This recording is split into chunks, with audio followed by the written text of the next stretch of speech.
Think we all can agree that stereo image plays a huge role on how we experience music. Sure thing, a narrow mixdown will translate well on all systems, but let's face it, consumer speakers and headphones get better both in terms of quality and reproduction of stereo field. That doesn't mean you should make your tracks as wide as possible. You still need to have compatibility in mind. It may sound tricky to achieve a good balance between those two, but not after watching this video. It is totally fine to use imagers and wideners, but you don't want to wait to work on stereo field until the mastering stage. Proper imaging creates a sense of depth, and as you may already know from our previous videos, the best time to add it is while mixing. This can be as simple as panning your instruments, but you will get the best results with a proper use of mid-side EQ. If I want to make this lead line wider, all it takes is to use EQ with mid-side mode and play with boosting sides and cutting a bit of mid-image.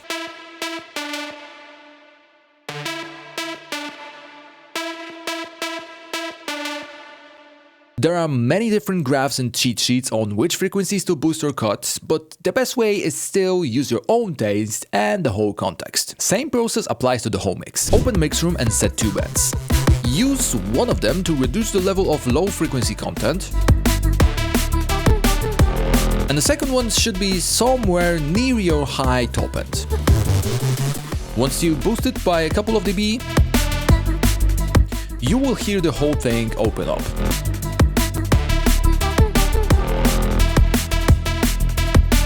Another good practice to increase the perceived width is to clear out muddiness from your track. For this example, try switching band to mid and cutting a bit from 320 to 500 Hz. No matter which way you choose, you need to make sure to not hurt your mix. You can use our levels plugin to get detailed info about your stereo field. Whenever I'm working on mid-side processing, I like to audition side image independently.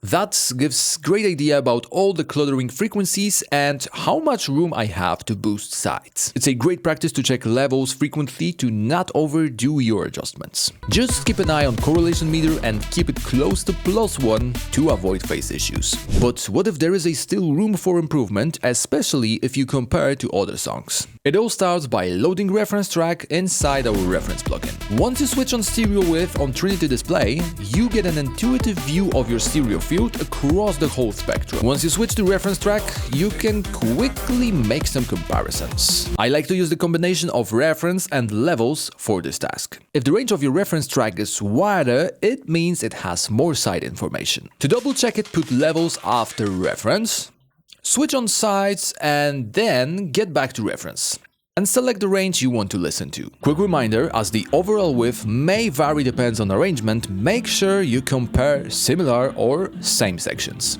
Now, with a knowledge from reference, it's time to precisely adjust stereo width and try to match those two tracks. A tool that provides controls for that is Isotope Imager. What's even better in this case, you can literally transfer the ranges from reference and work from there. In my case, the reference is slightly wider in 1 to 6K area, so let it be the first band to apply to Imager.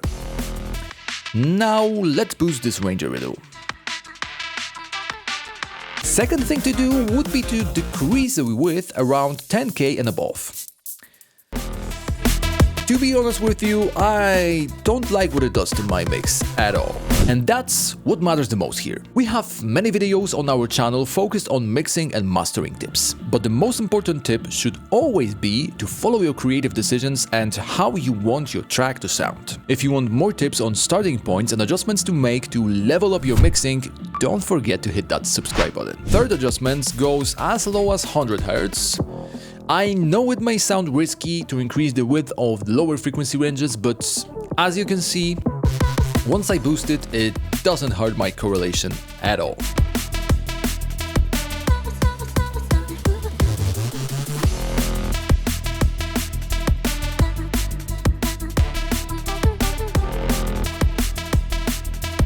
As you can hear, the proper stereo imaging creates a sense of depth and space in the mix and make it feel more immersive and alive. Just like with all types of processing, once you overdo it, things will start to sound thin and you may lose the solid foundation of your track, which in this case is your mono signal. With the right tools like reference, levels, and an imager of your choice, you can create master that not only sounds great on all systems, but also provides an immersive and exciting experience for your listeners.